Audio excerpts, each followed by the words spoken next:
our EdTech Digital Coaches. My name is Drea Aguirre. I support schools in the near Northeast region currently. That's going to change next year. Don't know what I'll support.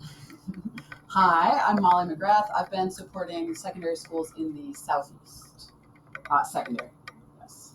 So we are here to teach you all about these Makerspace 4th grade lessons. So what I want to start with is, if you take nothing else away from these morning sessions, all of these lessons were very intentionally designed to be student self-paced per the grade level. So for these 4th grade lessons, 4th graders have everything that they need to do this themselves. If you have any questions at any time on what they should be doing, you can literally go to the activity with them and say, let's figure it out. And it's going to be right on that page, I promise you. So don't panic.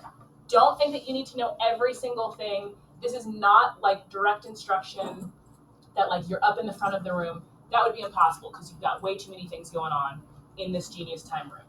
So take a deep breath. Everything's going to be great. Things are going to be phenomenal. We're just going to run through what station or what 4th grade stations should look like. So this, when you're doing a quick scan around the room, you're like, yes, rubber bands are in this lesson. No, you should not be eating them.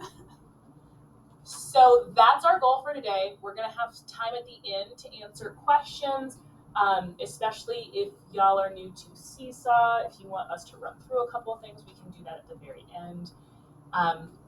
Full transparency, we can answer a lot of questions about these lessons. We can answer a lot of questions about the technology. We cannot answer a ton of questions about your site-based stuff. So sorry, we are useless to you in that aspect. Okay, so for 4th grade, there are 3 different stations. Each station has 3 days of lessons. So what you'll see in every single lesson plan is that you'll have 3 groups working on different stations. The stations do not need to be done in order. So group 3 isn't going to be all lost because they haven't done station 1 or 2 yet. They are can be completed in any order. And you'll notice that we have this breakdown here. So day 1 through 3, they're all doing the same station. They're going through that content, that material, and then they're going to switch stations day 4 through 6. Again, switch stations 7 through 9. After the first week, we'll be like, bro, I got this. I don't even need this chair. So what we're going to do is we are going to walk through the first day of station 1 as a student, just to show you what that looks like. And then we're going to run down the agendas for the rest of the day, show you what the activities look like. We'll have time for open Q&A at the end. Anything to add? Other than they will be in small groups, right? So in each grade level, you should have maximum of 15 students, which means those 15 are broken into 3 groups. You have about 5 students in each station at a time, right? So just know that, again, kind of just adding to what Dre's already said, we have designed these so that students can handle it on their own with enough content to fill that time. So again, just always know that you can come back to Seesaw, refer students back to Seesaw, and figure out what's going on.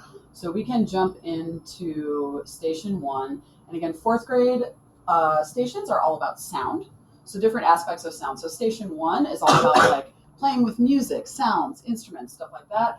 Station 2 is about echolocation, dolphins, bats, and humans, and how they use echolocation. And station 3 is using a Makey kit, and some really cool stuff is going to happen over there. So on the front page of each station, right, we have hyperlinks to each day so that when students log in on day 2, they can just jump to day 2. So day 1, we have a video that's going to explain to students, hey guys, this is what you're going to be doing today, just so that students know exactly what's about to happen, right, and can keep themselves on task.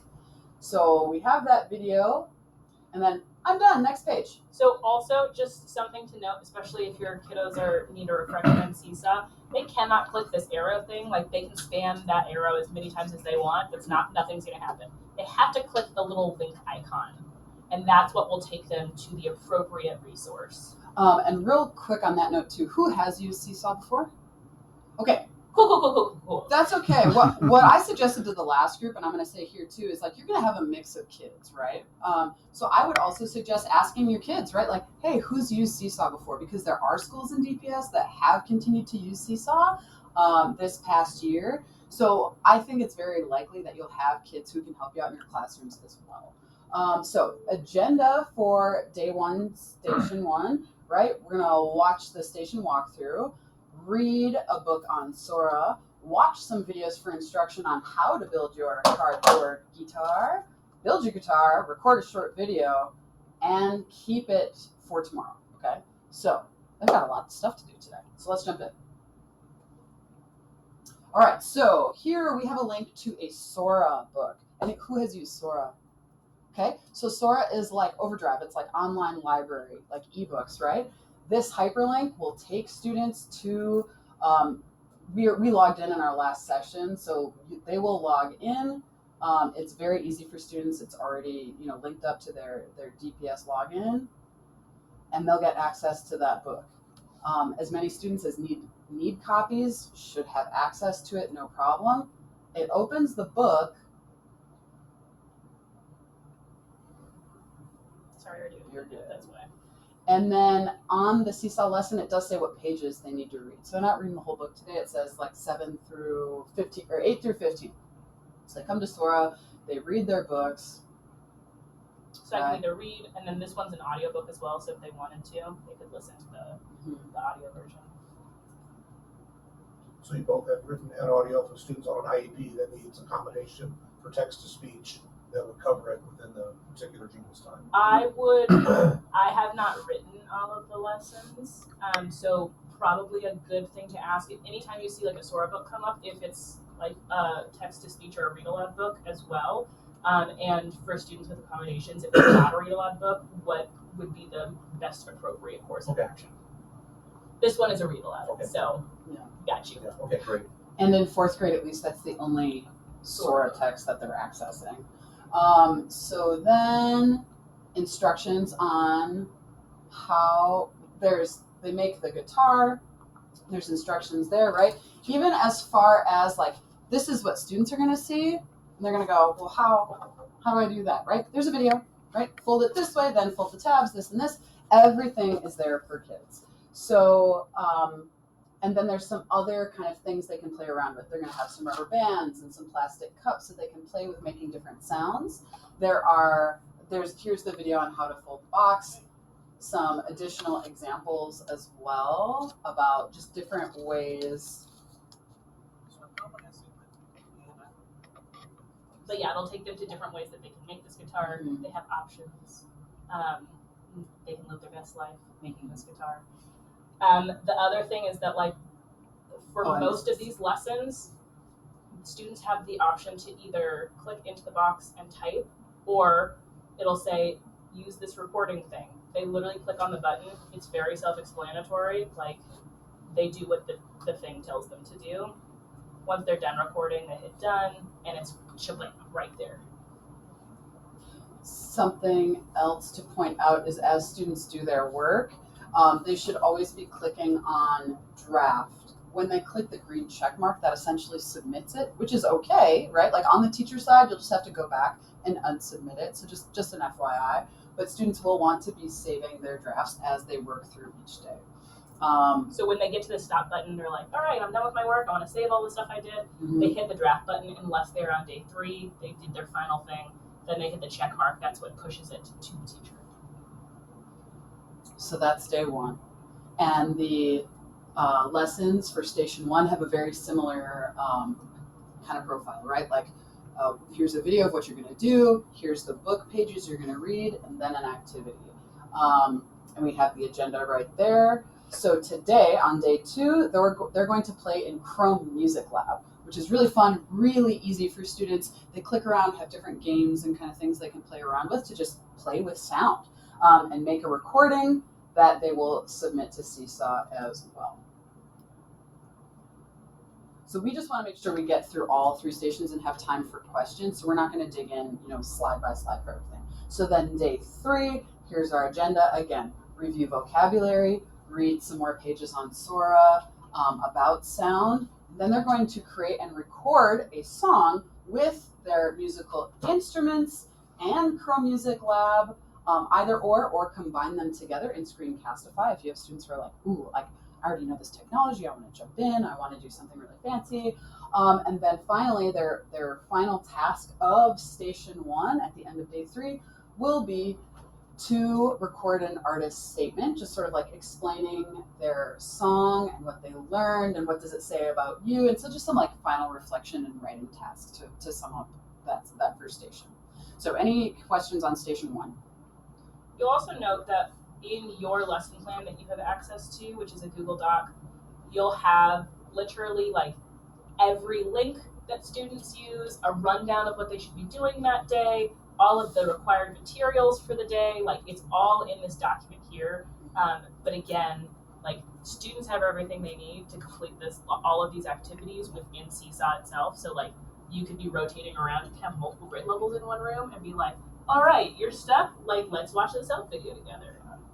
And a quick note too on just, you see these materials, but what's it going to look like when it lands in your classroom? So like each box, like this is for the guitars, like these will all be consumed, right? We're not going to unfold a cut up box to give it to the next student. Like each kid will have their own box, their own stuff. This box will essentially be consumed. Each station, and you probably will see this in your other grade levels as well. This is for Station 2. And these were our demo boxes, so they don't have the labels, but on top it'll say, it's going to this school first. There are 3 classrooms of 4th graders. You'll have all the information here, and what is consumable and what is not. So the Station 3 has a lot of materials that are going to be reused that will need to land back in that box, but it's all detailed, okay? Yep, right there. Is it palette by palette, or is it just all kind of mixed together? We got to go through 1st grade, 3rd grade to find our stuff, or That is a junior great teacher have its own separate palette? site-based question, so sites are going to do it differently. Okay. I know for a fact that like all of these have labels that say like it goes to this school and then this school and then this school. Okay. How your site leader decides to distribute those out is Okay. up to your site leader. However, when I am having I have my 4th grade Station 3, I know that like my Station 3 kiddos are at like these 2 tables. Honestly, what I would do is I would just put this box right there on that station table. It'll tell them exactly what they need for that day. It'll tell them what to put back, what's consumable, what's reusable, and then like they have access to this box. You do not need to go through the box and be like, all right, day 1 materials, day 2 materials. If you would like to, you live your best life. I'm not going to tell you what to do, but you can just put this box on the table. Okay. All right, so we have Station 2. Station 2 is all about echolocation. They're going to do a day on bats, a day on dolphins, and then how humans can and do use echolocation. It's a really fun echolocation music video that I highly recommend if you just want to jump in, but we won't do it today. All right, so they're going to watch a couple videos, answer some questions, record their answers, process some infographics, and then they're going to jump into their activity. So for this bat echolocation activity, in your bin, some noise real quick. They have a pie plate holder and a pie plate, which is going to serve as the surface that the sound is echoing off of, right? That's what echolocation is. Each student gets their own cardboard tube. These obviously don't need to be returned, right? We don't want 10 kids reusing their tubes. No, and I apologize in advance for the cardboard tube wars that will likely ensue in your classrooms. They're gonna lick them, but they will get to keep these. So what's gonna happen, right? They're gonna set up their little station, probably on a desk, and what's gonna happen, right, is they're gonna echolocate. They're gonna echo sound off of a surface. They may need to whisper to each other. They just, obviously, if I'm talking next to my partner, I'm gonna hear the sound. If I'm whispering though, that's what we're trying to do. So they're going to keep a log of what was said. So the first set of boxes is write the word that the listener heard. And then if the speaker said something else, they'll write the word they actually said. So just seeing what it's like, instead of me talking out of person, what it's like to hear it echoing off of a surface, right? So they're going to log their activity there. And then to tie up day 1, they have a little bit of additional reading, some additional reflection, and then, right, we have the stop sign again, like, hey, you're done with day 1, you're good.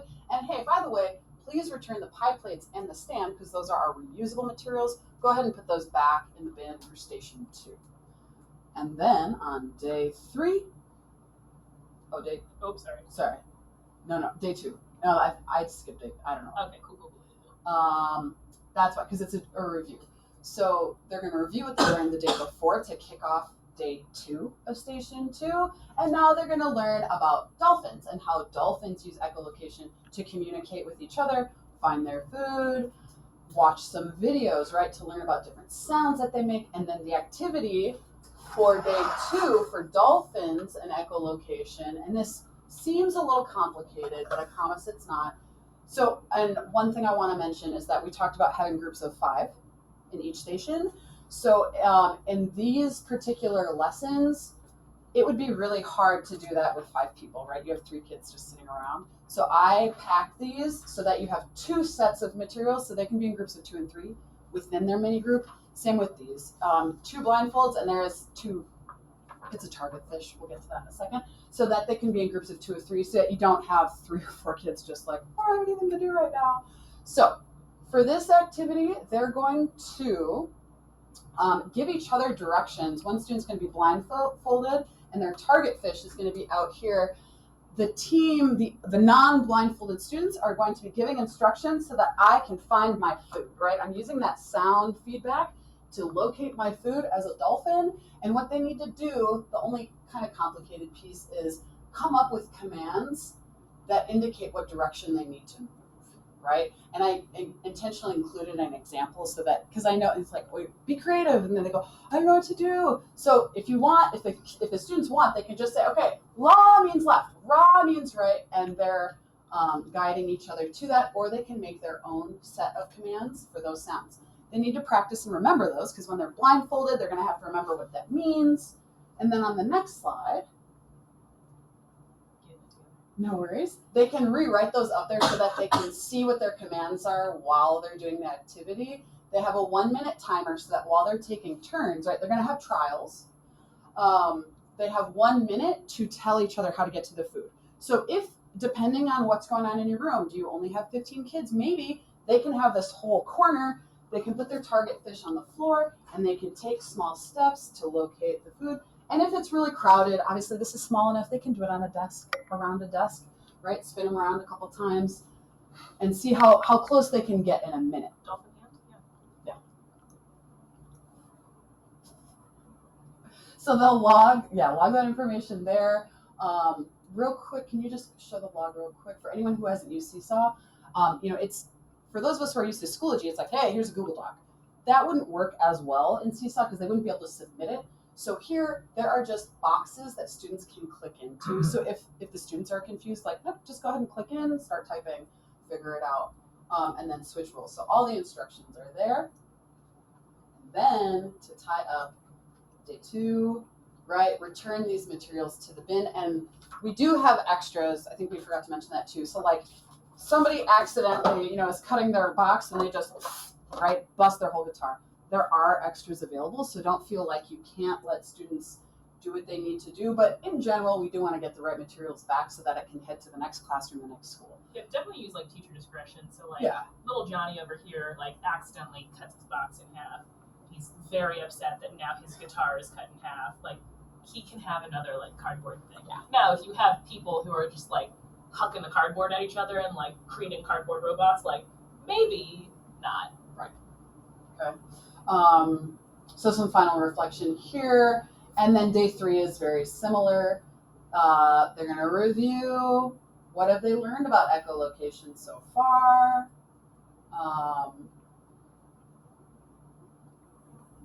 and kind of predicting like, oh, do humans use echolocation?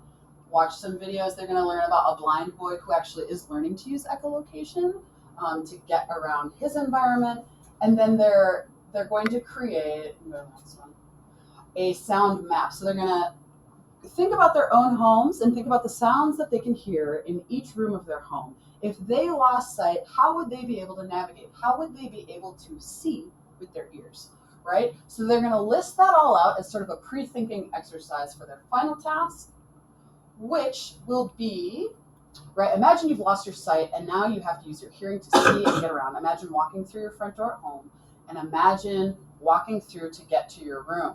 What sounds do you hear along the way? Using descriptive writing to describe the sounds as you see to get around your home and get to your bedroom. So a final kind of narrative writing activity, just to include, just some higher level tasks in these activities. So that was station 2. Any questions about station 2? All right, on to station 3. Station 3. So with station 3, it's all centered around using this Makey kit. Now, when I saw this, I was like, oh my goodness gracious. I have 15 minutes to learn how to use this Makey, and it's not going to be a good thing. But if I can teach y'all how to do it with 15 minutes of prep, you can teach kids how to do this. It's going to be great. So it's actually not very complicated at all. What students are going to do is, one, they have tons of support videos. So like this is a video right here that's going to walk them through like how to set it up. And how they do it is they're going to open up this box. All of this stuff will be in said box. They take red cord here, plug the USB port into their computer,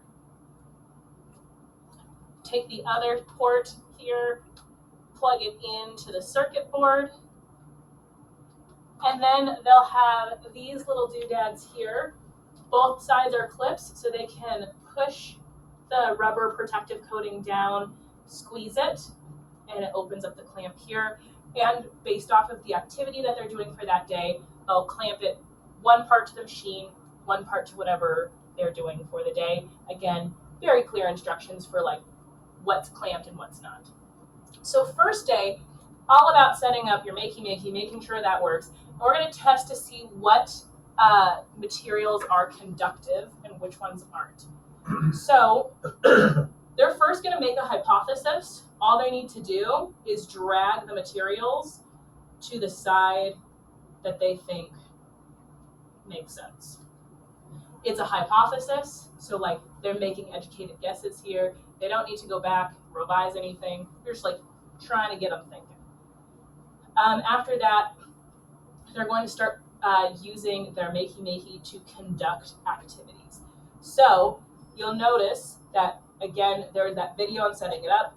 If it's not working, here's a video right here, 3 minutes that'll go through anything that like maybe your clamps aren't connected right, or maybe like you didn't actually plug in the USB tight enough. It's going to walk through all of that with them. So like they've got all the troubleshooting that they need right here. So once they do that, they have this link here. They're going to open up Scratch and they're going to test items. They're going to plug it into what's called Earth down here. And then they have items in their kit. They can also find items from around the classroom. Maybe they want to test their shoelace or their fidget spinner or scissors. They can use some Play-Doh. There's tons of Play-Doh cups. So if some kids end up eating some, don't worry about it. There's tons to go around. But they just connect it to this clamp right here. And then they're going to follow the instructions to test the conductivity. Pretty sure that I just click. Too much stuff connected.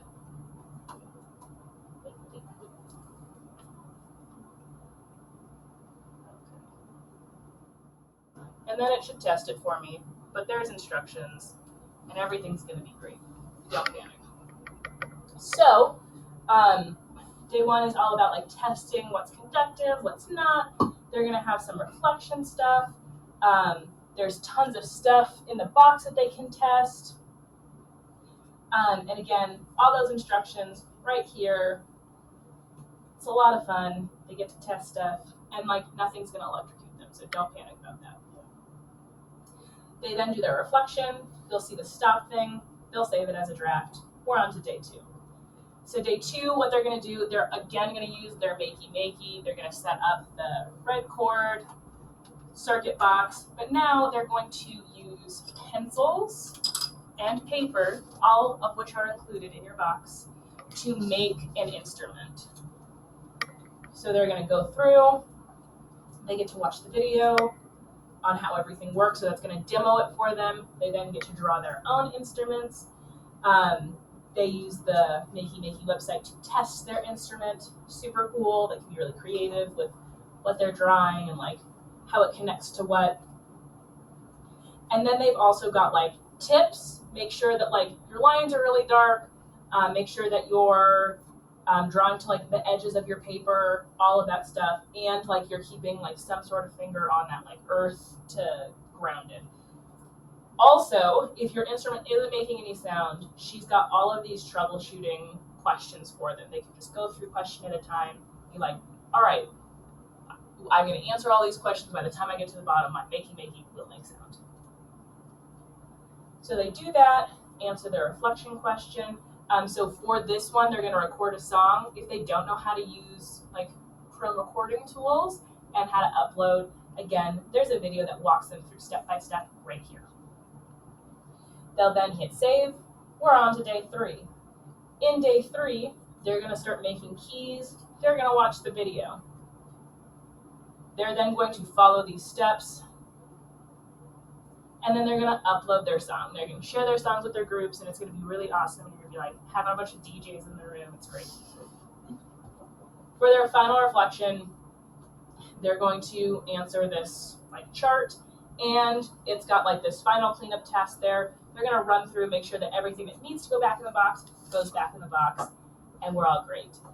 The other thing that the Makeys come with are these paper instructions. That's what I used to set it up this morning, and I was like, wow, this is great, because it's very self-explanatory on there's pictures. So they have videos, they have pictures, everything's good. They got this. You got this, everyone's got it. How are y'all feeling? Wonderful, awesome, amazing. So those are your 4th grade lessons, and again, you will have, actually on the back of your schedules, if you don't know this already, there's a couple of bit.ly links there. So that bit.ly will take you to these, like the teacher lessons. So just so that you know, you're like, wait, where's the seesaw? Oh my gosh. In each of these, the seesaw activities are linked. So you may want to go through and save those activities to your library, Seesaw library, so that you can go through, review, access that. There's also a help video on that Schoology course that's on that top link. So it'll tell you exactly how to access all of the Seesaw activities, how to save them, and how to upload them to your classes. Right. Do you guys know how to get access to that if it says you don't have access? Yes, I do. So you all should have access and be assigned to a school in which you are participating in Summer Academy by the end of today, Peter? Hopefully, I don't know. Peter says yes. I haven't heard a time frame for that, but I would think very soon. Yes. Okay, awesome. And will Thank those seesaw be populated by student, by class, Should per school, so we don't have to go in and populate, do an invite? No. All that good stuff when we started a couple years ago with this? You should hope have a I'm- roster. Yeah. Yes. Okay. Hope I'm not lying to you. Okay. Oh, that's fine, no, we figured it out. And then a question is, so we have 10 days, so on day, like Friday, do we pack everything up and then somebody comes and picks it up? And then that next Monday, do we get a new, whatever, art or whatever? Yes. Is how that works? And like you don't have to worry about like, am I sending this to the right school? Like, do I have to drive it? Like, no. That is your site lead. They will make sure that all of the boxes are sent out and received as they are supposed to be. Okay. We did the groundwork on making sure that like boxes go to the appropriate schools, have the appropriate amount of materials in them, so you don't even panic about it. Okay. These are blank because these are our demo boxes, but on all the rest of the boxes that will be delivered to schools, it'll say like, the first stop, whatever, like whatever this is the, not, I don't know if you have that up. Do you have the Genius time, like where the, by school? No. Anyway, it'll be like, okay, so if your school is starting with Genius time first, it'll be like Marama, right? From these dates, there are 3 4th grade classrooms there, so you should have 3 of these kits, right? Next, it's going to go to Sophomore. Southmore, right? And all of that information is on the lids, Okay. just so that like you know how many kits you should have in each school. And again, it is more of a slightly question. You shouldn't have to worry about that, but Also, all of your grade levels will have like box 1 of 4, Yeah. 2 of 4, 3 of 4. You make sure that you have all your boxes. You're good to go. okay. Any other questions? Lots of information at you today. Yeah. I'm terribly sorry. Yes. But again, you take one thing from this morning's sessions. Don't panic. Yeah. Everything's great. These lessons Come have back all to been Seesaw. very intentionally designed to be student self-paced at that student level. So like, I actually made one of the 5th grade lessons. So like, they're self-paced to be like engaging, rigorous, and relevant for 5th graders. Those are not the same instructions that 1st graders are going to get, because hopefully our Right. 1st graders are at a slightly different reading level. If we have questions, who do we reach out to? Say it. Your site lead. Okay. There also should be an ed tech contact in that Schoology course. That's Okay. that first bit.ly link. Yes. I'll talk to Felicia. I'll make sure that that's there. So yeah, I won't lie to you.